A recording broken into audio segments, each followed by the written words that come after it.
Okay. Hi. Hello. Welcome. Thank you for joining us today. Thank you for joining us. If you're not here in the room, we appreciate you listening to the recording as well as being here. My name is Jason Sanders. I lead Flycast Executive Search, and I'm here with Jonathan Phillips, CEO of Magellan Executive Search. And together we conducted a survey of Gen Z and younger millennial consultants to find out what motivates them to take a new position, why they might stay in a role, why they might leave a company. And we will be presenting the results of that survey today. We'll be asking you for your input and experiences and hopefully mapping out a course forward for consulting firms that need to hire or retain younger consultants. And to get started, I'd like to give you a little background. We conducted this survey and so I'll give you a little background. I'll share with you why we conducted the survey. Jonathan can talk to you a little bit about our decidedly unscientific methodology, and we'll talk about the results. At which point we'll open the room to Q&A. Hopefully you guys will be providing some of the answers, and we'll close with how we might apply some of these learnings. So we have all seen reports about how the younger generation, in quotes, is different from previous generations. And I actually ran into something this week. I'm going to do a quick screen share that was really telling and really just fit right in. I couldn't have hoped for a better kind of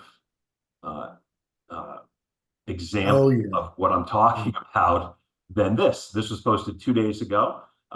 This guy did a survey of Gen Zs, and it looks like it was similar to ours, and came to some conclusions that Gen Zs are not motivated by careers, or certainly not by hierarchical careers. And check that on LinkedIn. I comment, and I probably follow it if you get to my profile.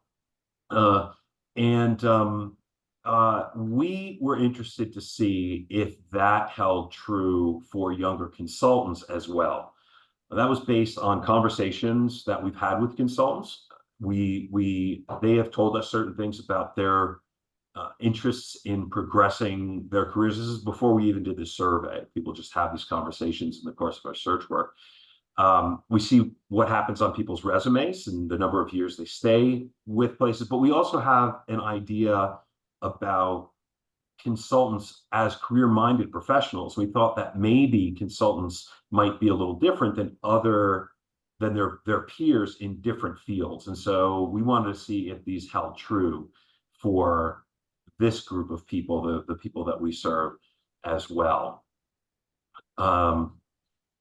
We learned in part through this survey and outside that a lot of consultants plan their own attrition, that they have a time frame of 2, 3, or 4 years that they kind of think about when they launch into a consulting career, which has implications for how consulting firms think about their junior staff. So anyway, let's get into the methodology and to our findings. And Jonathan, do you want to give us a quick rundown of the methodology, and then I'll pull up the slides and we can talk through some of the data. So we wanted to be careful. We had a lot of anecdotal input from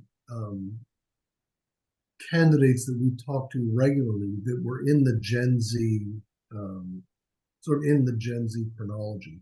They were, by and large, 27 years or younger. In our case, we talked to people mostly in consulting or industries closely allied to consulting. We have some nonprofits that do some clean tech work that hire a great number of people in this age group. The original premise was to bring people in that were current in technologies, and that group was quite different. We were hearing this from our clients, and then our traditional management consulting clients, especially post-COVID, which was an odd incident. I think it highlighted some things that were evolving anyway. Remote work became prevalent, and I think that masked and shadowed, I think, perceptions that Gen Z people are not focused on careers, because a lot of lifestyle stuff came up, a lot of remote work came up, and then there was a huge overshadowing by people joining the tech industry. So young data scientists and data analysts jumping into the AI world, and how they wanted to work was quite different as a set from Gen Z in general. We were surprised, so we said, look, let's just talk to some of these people and see what we find. We had a couple of hypotheses we were testing around jobs and careers, around lifestyle and family. And so we asked 10 questions. And as we asked the questions, we began to compare results and discovered we were getting two sets of answers, which we'll highlight later. But Jason, I love this. They were saying exactly what we thought. Want lifestyle, love remote work, really want to focus on skills development. I'll figure out what I'm going to do in the next 18 months to 2 years, which is the usual lifetime of a job. But then all of a sudden, at the end of the survey, we kind of do a wrap up and we say, well, how does this compare to other people you're working with? And what do you hear? And, what might cause this to change? That was Jason's question. What might cause you to make a change? And then we got very different answers. And we had to be very careful. Again, it was anecdotal, but boy, did it shift. And that'll come up when you see the survey results. You want me to throw the slide up then, or slides? Yeah, jump right in. All right. Yeah, let's get through the survey stuff and let people ask questions. Okay. All right. I'm gonna do it. Quick share screen here. Screen share. One moment. So we were Gen Zers. We'd already have it up and running. Yeah, right. Or if we had an assistant. Maybe next time. All right, there you go. There's your data, Jonathan. All right. So we did go through and ask a series of questions, and anyone's welcome to see the raw data. We kept it all, but here's what was said first. And again, all of a sudden we see the career pops up. The reason is when we first began talking, they talked about remote work lifestyle and skills development. At the end of the conversation, when we asked more questions and they were just talking about things, almost all of them began talking about a time frame in the 4 to 5 year range and how long do I stay in consulting. And we asked what would trigger a change. More often than we were expecting, it was, I'm probably going to start a family. Now, family has a huge range of definition now. There's a spectrum of what family means, but essentially it means that people not sitting at my desk doing the job are suddenly important to the output of what happens when I'm sitting at my desk doing my job. And so we just said, look, career becomes important. And the more we talked, the more it became the thing they were focused on at that point of transition. And so what was important, we had to look at frequency of topic and conversation. It was literally a frequency analysis. And they used the word career. They didn't use the word family as much as we thought. If you don't mind, I don't want to interrupt. Well, I do want to interrupt actually, because I'd just like to give some context, particularly in the context of my conversation. Is it okay? Sorry to please do jump on you. But we conducted the surveys a little bit differently. Like I said, they weren't scientific. And so I focused a little bit more on a real free, wide-ranging conversation. And the results were similar, but career in the context of my conversations typically had to do with skills development, projects, things like that. Leadership and lifestyle tended to fall a bit more under the context of culture, right? So, or the rubric. I mean, that was kind of how they talked about it. So we sort of separate them a little bit, but they were still very tightly aligned. And the career was, I think, could probably also overlap with the article we saw previously, because they weren't talking necessarily about ladder climbing as much as they were talking about creating a base for their career. Very good point. Yeah. Their definition of career was manifestly different than ours. What was similar was the time frame and the implication of other stakeholders in their job life. That's a very good point, Jason. And I think that has huge implications for how both human resources and direct managers manage some of these people, because they are thinking slightly differently. We can go on to the next slide. Okay, so what didn't matter? I insisted on putting this slide up over Jason's, I think, rational objection to it because it's confusing. I'm always interested in what people either say doesn't matter, which is blue. There were very few things they said that's not important. There were a lot of things that they said didn't matter. In other words, sort of neutral on it. And benefits and vision, location, and family in the conversations at the beginning, and that's a little deceptive here. Family didn't matter. But then at the end, when they talked about career, family was part of it, but it wasn't the sole driver in how they viewed parsing their careers. So again, if you're looking at hiring people, benefits, vision, location, it's interesting. Later, benefits, vision, location as relates to family and careers does slightly become more important. So that's a level of complexity, particularly in consulting where lifestyle is hugely problematic when you're sending people off to work on projects. Once they cross that family hurdle, not to presage outcomes, how they view willingness to travel, it's not that they want remote work, it's that they want to be able to give the proper amount of time to how they view their lifestyle and family, which I think for Gen Z is greater than previous generations. And that's something I think we should focus on in another study. Yeah, one of the things to say also is that we've gotten some trends, but we don't have everything in here. We don't have all the answers, and you may have heard things that are different, and we're interested in that. Now, my style is a little bit different than Jonathan's, so what I did was, rather than put together data like this, I gathered quotes from conversations. You can kind of draw your own conclusions. I'll run through these. These are fairly good summaries, actually, even though they're about a sentence or a line each. But I'll let you take a look at these. I think these are really relevant. I'm not going to read them off. You guys all you can read yourself. But this was interesting. I remember each of the conversations as well. This person was a bit frustrated over being able to pick the projects that they were working on, and that had implications for the leadership of the firm, how they viewed the leadership of the firm, promotions, and so on. And a lot of the people that I spoke with, at least, were in some kind of career transition. And so it sort of colors a little bit the conversations as well.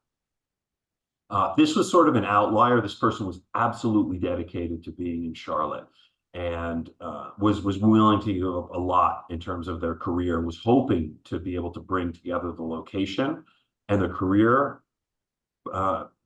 desires, but on balance, I think they would have gone away from what you might think a BCG career track might be. Yeah, I want to chime in. We Go ahead. just 1 second. We've had someone. I mean, Eric Bass raised a point about why people go into consulting, which is absolutely correct. The thing that is different now is the control over staffing comment.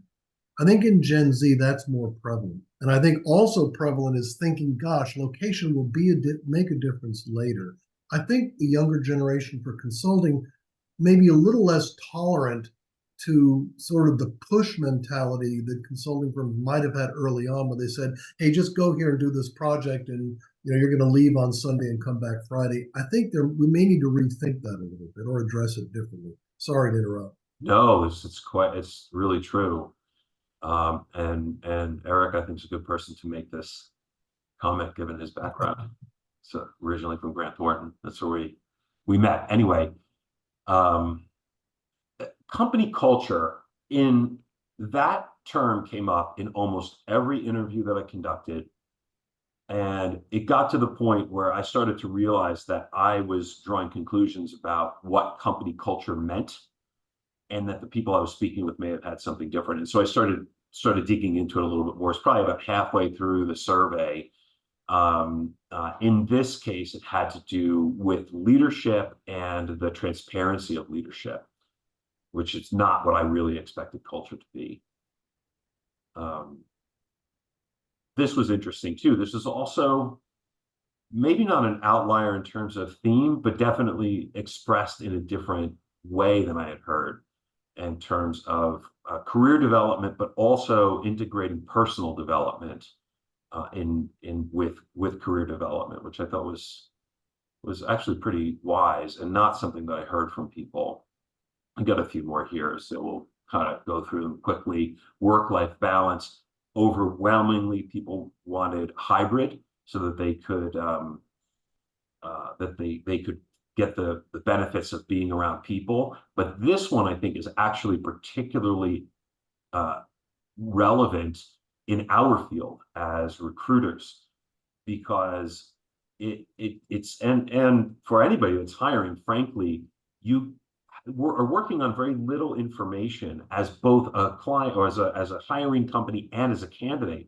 And so the candidates are making decisions about you as well as the other way around. And one of the things that they're gauging is the attitude, like literally the happiness and whether people felt stressed out. That was what this one person said.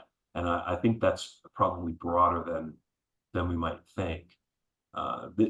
This was what I originally thought of when people were talking about culture. Do I like the people? But it was broader than that for sure, and that's how we worked into some of the data that Jonathan showed us. This person was more directed towards career than culture, and this person I think talked about culture and that culture being a lack of transparency, which I would have sort of put halfway in the middle between culture and opportunities with the organization.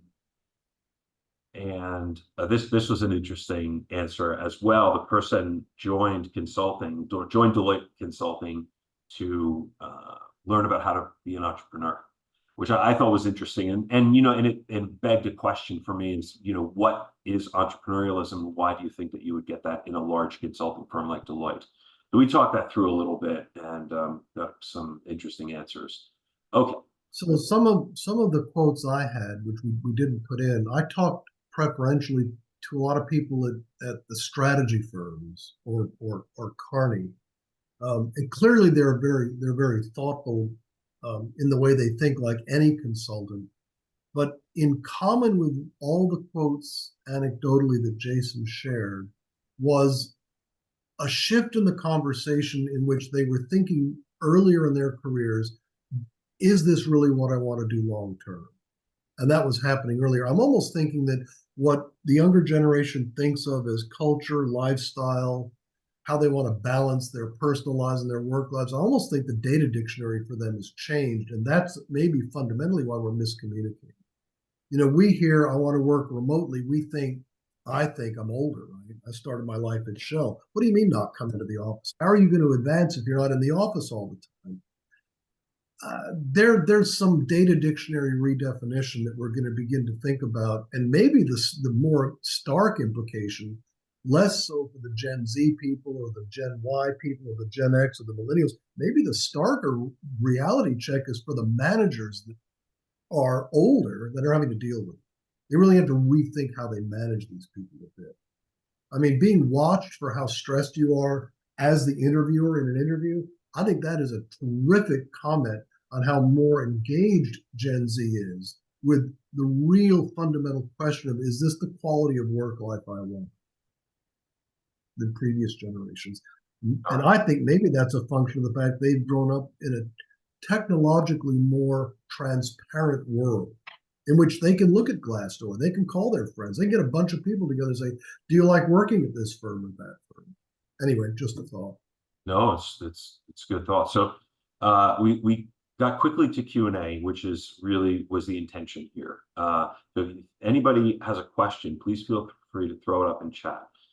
I've got some questions for you. The idea here is to get a discussion going, not just to listen to us and get the results of our survey. We're happy to have a follow-up conversation, and frankly, we're thinking about doing something in more depth on this topic, but Jonathan can talk about that towards the end. So I'm riffing here a little bit just to give people time to throw something in chat, but I'm going to stop doing that and ask my questions. If you'd like to answer, you can feel free to open your mic. I think that we've got few enough people, or you can raise your hand. There's a reaction. There's a hand in there, and you can raise that, and I'll call on you, as you like. So the first question is, why is this topic interesting? What made you come here today? What is it about this topic that has your attention that made you want to learn about this with us? I'll go first, Awesome. Jason. Thank you. It's Eric.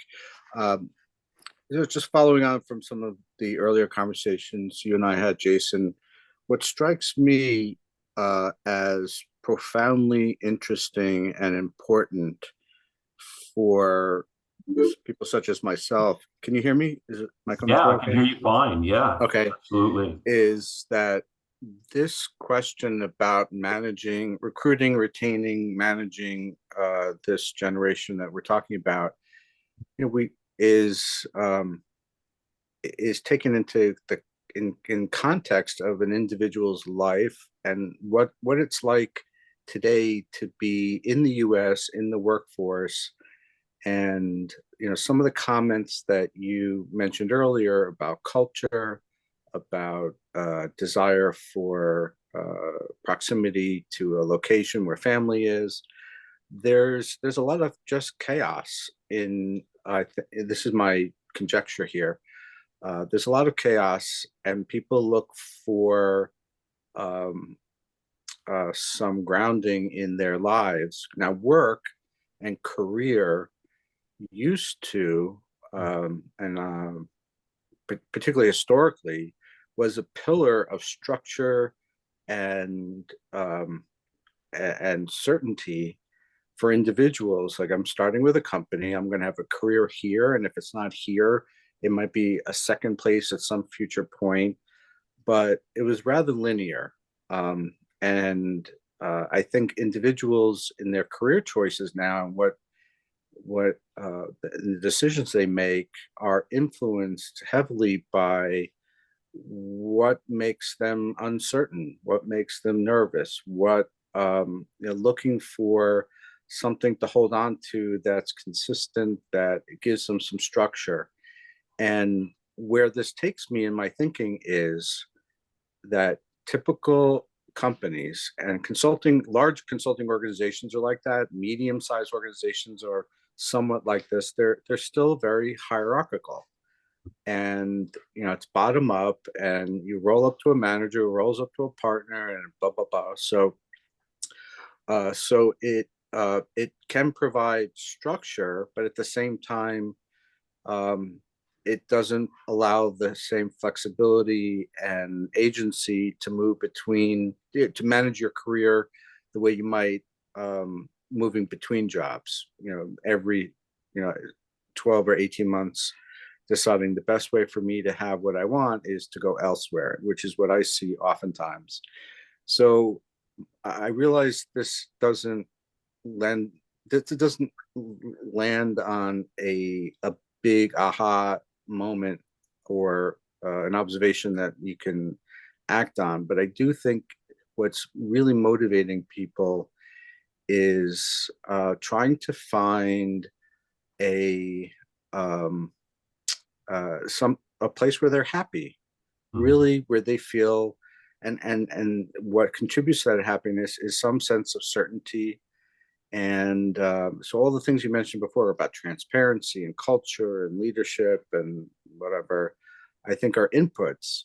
And what I think companies of the future that are successful are the ones that recognize individuals' want and need for some both some certainty, some structure, some hierarchy, but are willing to bend and flex and evolve as organizations in response to individuals, their demonstrated willingness to move sideways, to make choices, to leave,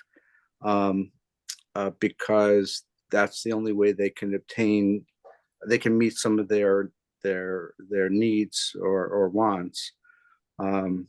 And that's the challenge, in my view, when in consulting organizations, is how do you evolve the organization in response to this reality that everyone's living in?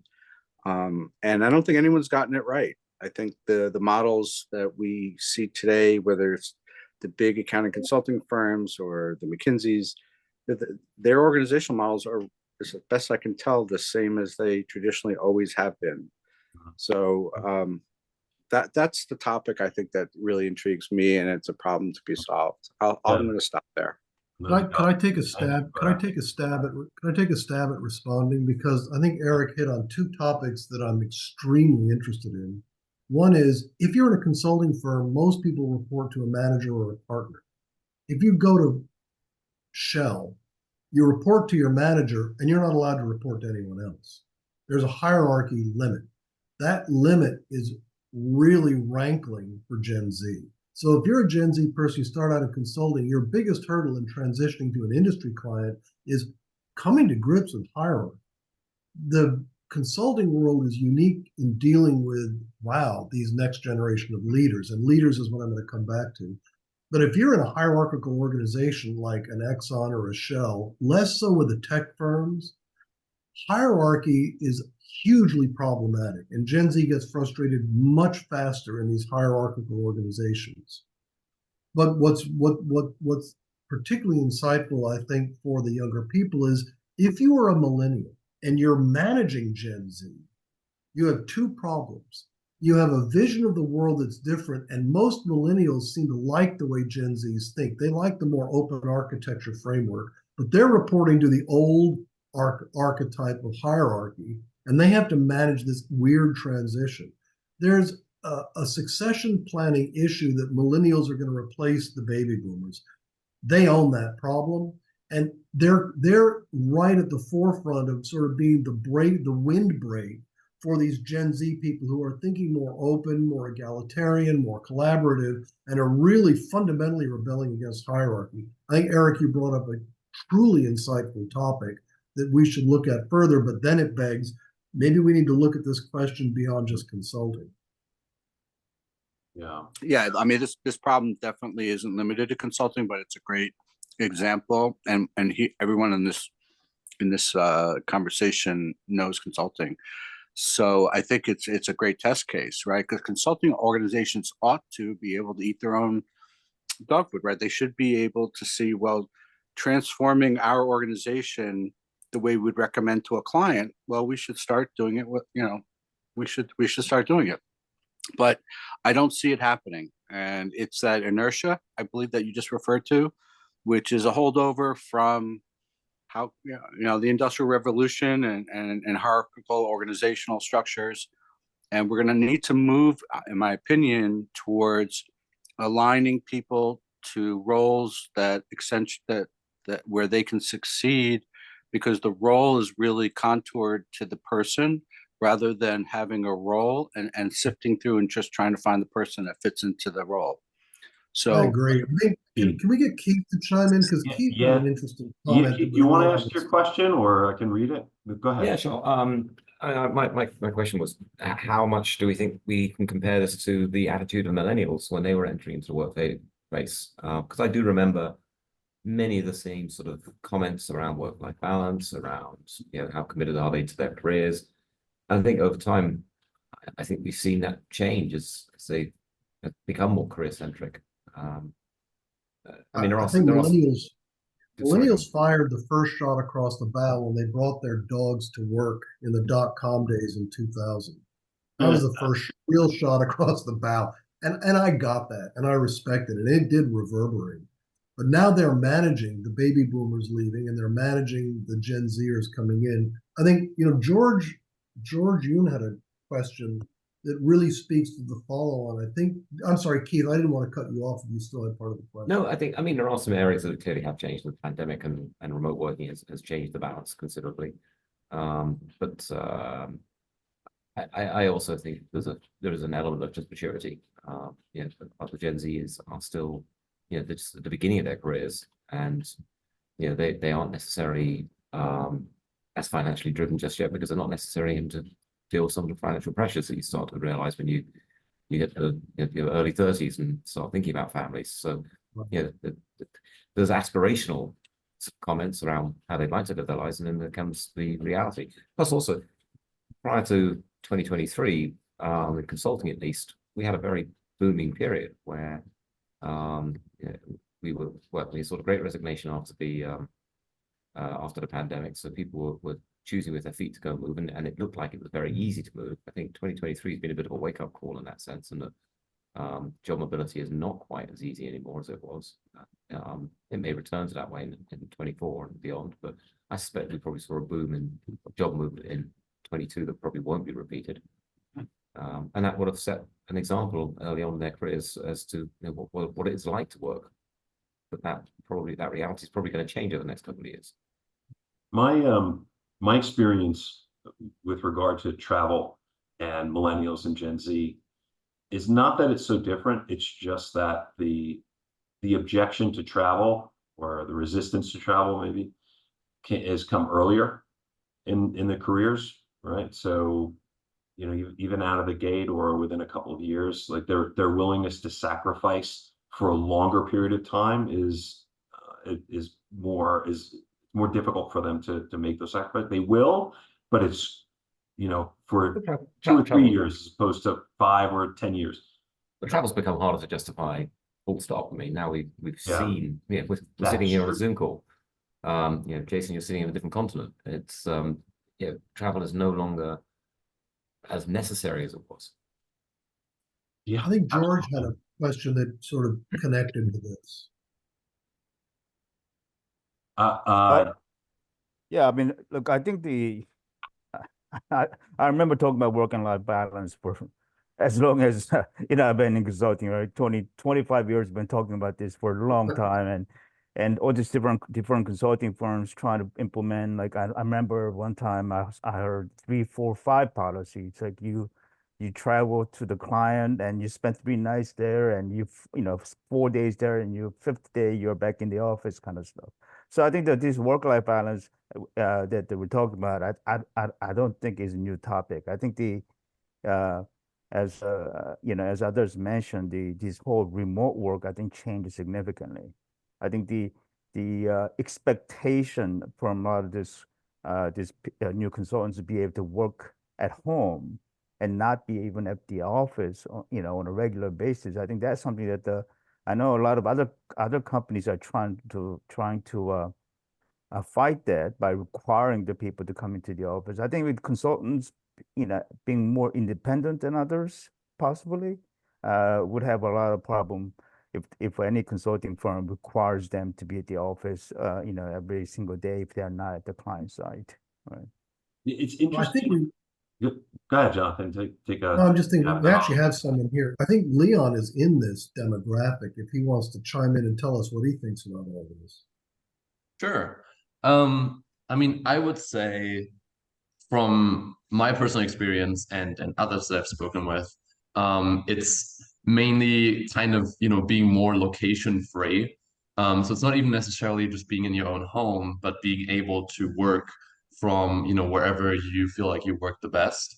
And you know, I don't think that necessitates being at the office as long as there are metrics in place that still allow for, you know, collaboration. So there need to be, you know, certain things in place where you don't feel isolated working online, where you can still have that same experience, but leaving it up to, you know, the employees to how they think they work best. Like if they want to come into the office, they can. If they like that atmosphere, if they like to work from their own home, you know, they can. If they like to work out of a local coffee shop, to just kind of be wherever they feel like they can do the best work and the best environment that they have, because it differs a lot from individual to individual.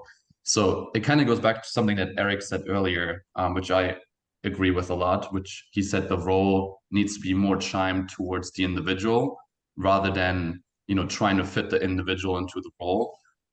So I think that's like the main thing, trying to be more focused on, you know, what is that individual good at, and how can we make him succeed the most and give the best benefit to both the person and the company, because I feel like that goes hand in hand. How Well, do you do that and run a sorry, business at the same time, right? So a business, clients, and so forth have certain requirements. And so there's only so much flexibility that you can have if you're going to meet those client demands. Now, I mean, I'm open to being told that that's not the case, but I'm curious to hear from you guys how you might strike that balance. Is right? Does an organization serve people, or do people serve the organization, or how does that?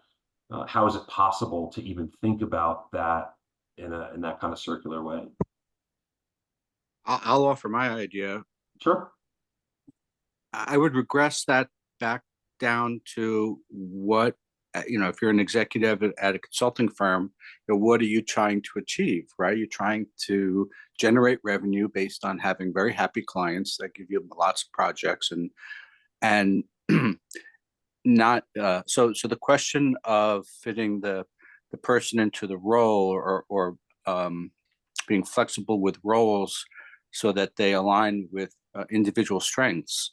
If you take that thinking to the next logical step, which is teams of people all being asked to do what they actually really enjoy and are good at, and you put together a team based on that premise, my belief, my experience tells me that's going to deliver the greatest value to a client, and from that generate revenue and client loyalty. So now scaling that up to finding 500 people to deploy a Salesforce platform falls outside of that because you need standards. I mean, there's a certain point where the scaling up makes that more difficult. But teams, when I say teams that operate together as functional groups to deliver on client service, teams of up to, let's say, 10, 15 people on a project, I believe clients will get better served. And ultimately, that consulting firm will have competitive advantage. And by virtue of that success, if I'm right, more and more people will want to work for that firm. So your recruiting becomes easier. And you have now a virtuous cycle going. And I think we've reached the tipping point where, while it's not going to be easy, this kind of thinking is the transformational thinking that I think takes organizations to, beyond the limits that they have today. That's my 2 cents. So then does that, this isn't just for you, Eric, but does that support then what we have been talking about in this survey, in the sense that we're looking to figure out what it is that's interesting and important to the people that to consultants, right? And if we can link them together, that will allow them to team in the way that you are describing. And part of that, sort of part B of that question is that the work, right? So are those the projects, or is it something else in the organization, apart from the projects, or does it have to be both in order to have that functioning team serving clients in the way that you're describing? So, and I'll throw it to you, Eric, or anybody else that wants to take it. Well, I want to chime in for us to think about this. This is one of those data dictionary problems I run into. A number, and when I say a number, more than 6 of the 50 people I talked to I asked specifically what they meant by remote work, and 6 of them said, well, I'm not going in every day, but I'm spending 4 to 6 hours talking to my colleagues. I have a separate laptop with a Zoom channel open or a Discord channel open. So we have to think about don't take for granted that when they say remote work, they're working alone. My insight to y'all is I don't think they are. I think they're online all day long talking to each other. We need to redefine what. For example, one of my clients is Steelcase. I can give one example. They build office furniture, and one of their current prototypes in development is a 6-foot by 4-foot screen that you sit next to you that you can turn to right and left, and there are your coworkers sitting there. Now you're remote, but you're in almost a live setting. I think they're going to abandon that tech in favor of a virtual headset. And Apple's new virtual headset computing technology fits into this. I think we have some redefinitions coming that could be extremely beneficial. And I want to make one last comment. The driving to work thing, before COVID, my team said, why are we driving to work? It's a waste of time. All right. But for me, what worked well my previous firm for me is that the approach, the slight change in approach, which is really focus more on the results instead of activities. So when these people, I guess they're in a way the kids just came out of college, they want to focus on, on what they're doing, saying, hey, I need these deliverables done by end of this week. Whether you go and sit on the beach and work on this or do whatever, or come to the office, that's up to you. I need these things done by the end of the week, and they actually responded much better than for me to say, to dictate on exactly how their work gets done, where they need to be, kind of give them a creativity, because in some ways I feel like they're more creative than than others that I worked in the past. I agree. I agree. No doubt. All right, I want to shift directions with this conversation now, based on all that we've kind of talked about so far, and maybe other things as well. If there is an area, what area do you think you may have the most control over in running a practice? What could you change and shift in order to be able to address some of the concerns that we brought up today, and that we may not have brought up today, but that are important? So this is a particular question for people that are running organizations, businesses, that kind of thing. Don't tell me that I got you. I think it's important to have a mechanism that that would allow senior management to see top talents even at the entry level. So this whole with the hierarchy where the managers manage the people underneath, and as a senior management you really don't have a visibility onto the entry level. I think that creates even more problem now than ever, because I think because I think the younger generation, or should say these younger workforce, they need to have the recognition and reward very quickly. And if they're under an much older manager who approaches the management differently, I think that could cause problems. So if a visibility of people's individual productivity as much as possible, I think is an important factor.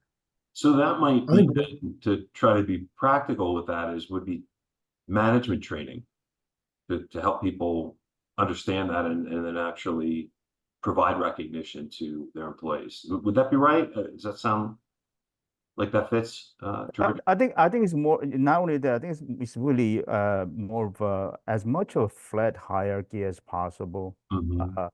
The the traditional hierarchy where you only talk to the senior managers and managers, that I don't think that works, because I think I think people expect to be recognized for their hard work, right?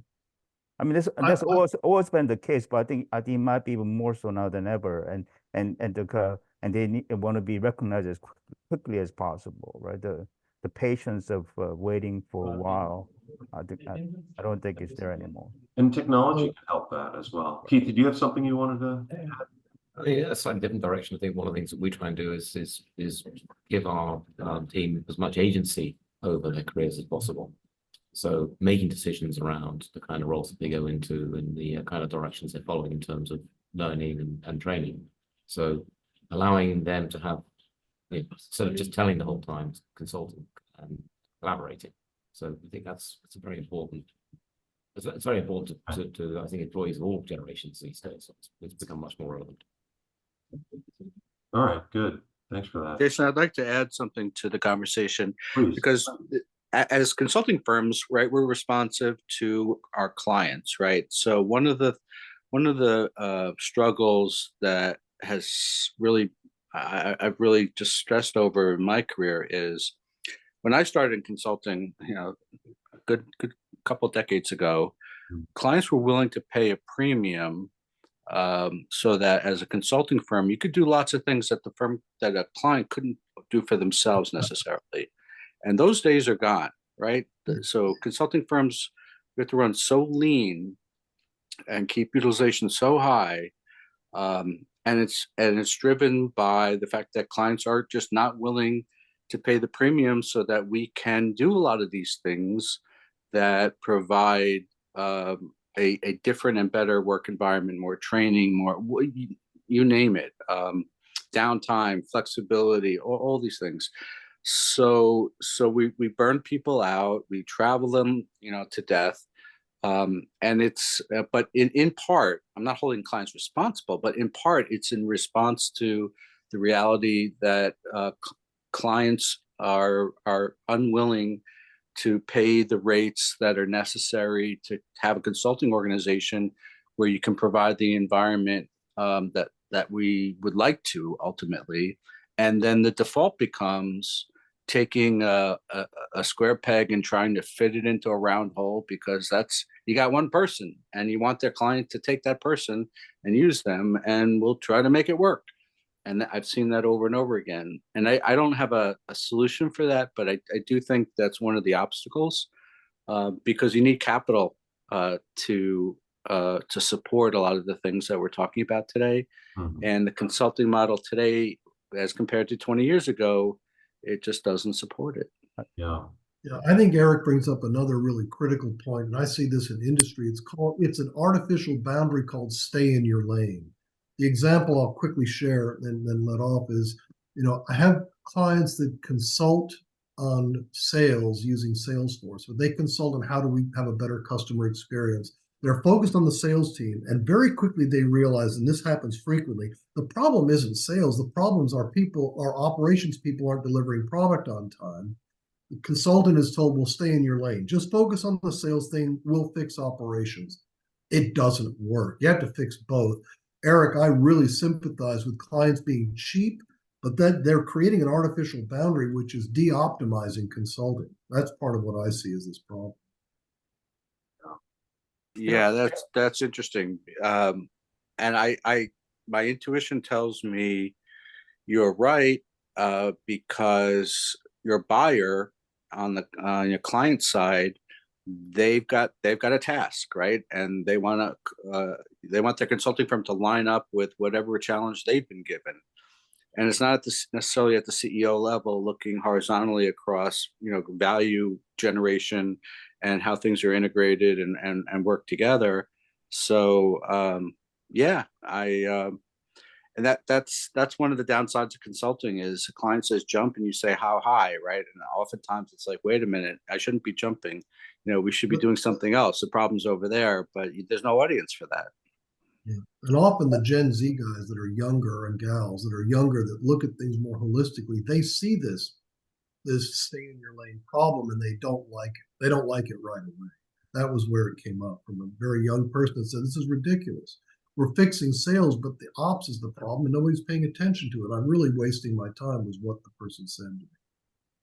So I have Well, a, let me ask you this though.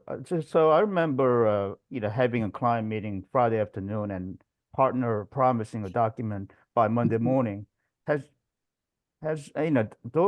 You think those days are gone with the new generation? Not, No, I see these kids exercising those problems more organically. So I did say, well, what's remote work? Well, I talk to my friends online all the time. I said, what are you talking about? Well, we're talking about how to solve this problem. Sometimes it's them training each other, but sometimes they're sitting back and actually problem solving pretty big. And that's where this problem came up. I was talking to the three other people on this project, and we suddenly all realized we're addressing the wrong problem. We're wasting our time here. I said, well, how are you going to fix it?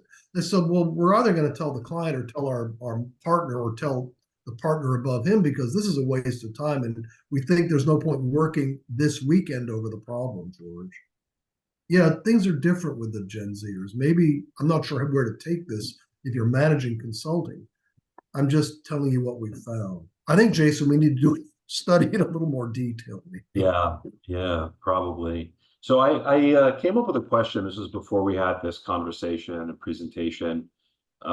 It feels a little off now, but I still want to ask it or at least state it, partially because it's a pitch for our services, but not only. So the question really is, if it's required, would you prefer cultural change, meaning making some kind of shift in your organization that's substantial enough to make people want to stay? And I think we've been talking about that with travel and remote work and flatter organizations and so on. Another one, and this probably, well, definitely has more to do with attracting people, and that is communicating about your culture using a great recruiter. And that came from problems that we see in the recruiting process, where it is difficult for people to attract good people because they're being, the best people are being contacted a lot by recruiters and not necessarily in a great way. And it's not uncommon for me at all to hear people say, well, I responded to you because you said this or that or whatever. It was the quality of the outreach. But then also once they started, in the conversation with us, and then eventually with our clients, the messaging around culture and around what the position in the company was about was high, right? Was quality. Another one, and sorry for the length of this, but I do think it's important, is would you just prefer to plan attrition? Just recognize that people are going to come in, they have the idea that they're going to leave in 2 or 3 years, and plan it by either dealing with those campus hires in a way that allows you to get the most out of people earlier in their cycle with your company, or just hire experienced people. Be the second mouse that gets the cheese as opposed to the first one. And part of that one of the ways that we help companies solve for that is by helping them build pipelines of consultants. So we recruit, we communicate with people. So we address the issue that I mentioned first in terms of the quality of communication, screening, and so forth with candidates. But we also will help hire people that have already progressed a few years in their career, so that you're not dealing with all of the issues that come from campus hires.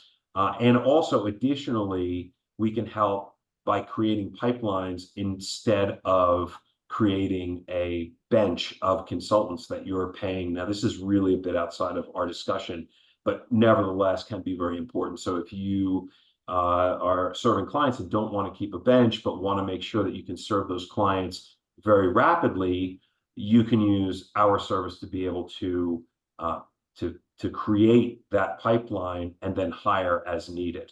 So, like I said, sort of part question, part statement. But if anybody has any comments, I'd love to hear them.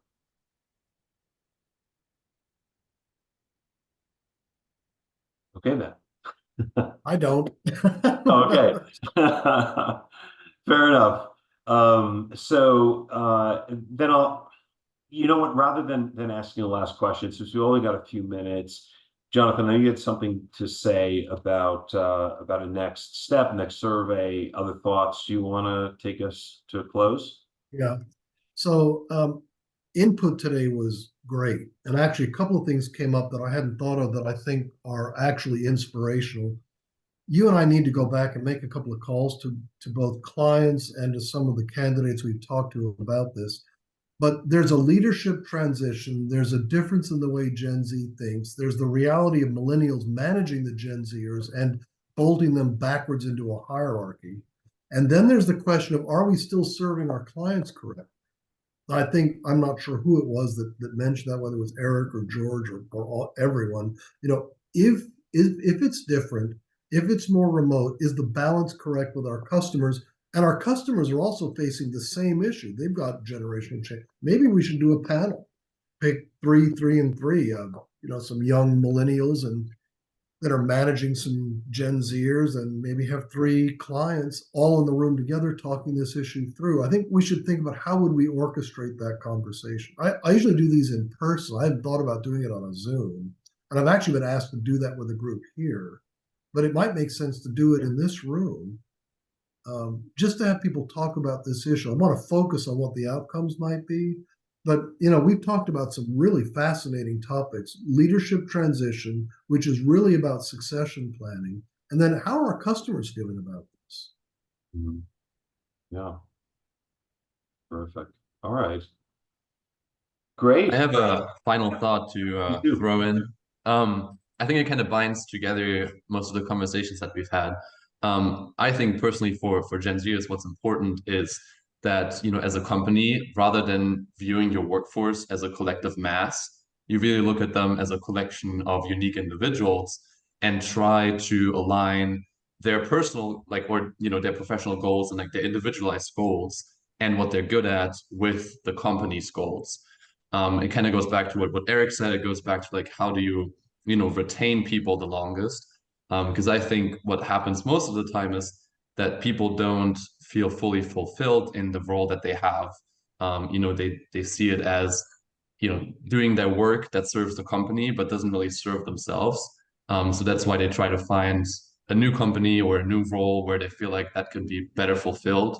And why also a lot of people nowadays start their own businesses or tend to go maybe work for a startup because those companies are a little bit more following that principle of, you know, tailoring towards you as a person and what you can do best, and aligning that with what the company wants to do.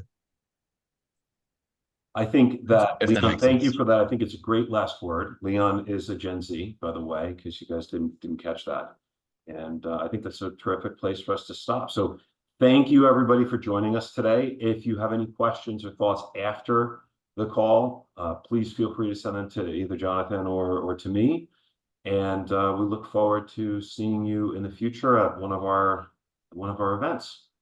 This is a great use of time, Jason. Thank you for all the time and effort you and your partner put into this. Thank you. All right, well, Thank you all for coming. I really appreciate it. Thank you. Thank you very much. Have a good afternoon. All right. All right, gentlemen. Thank you.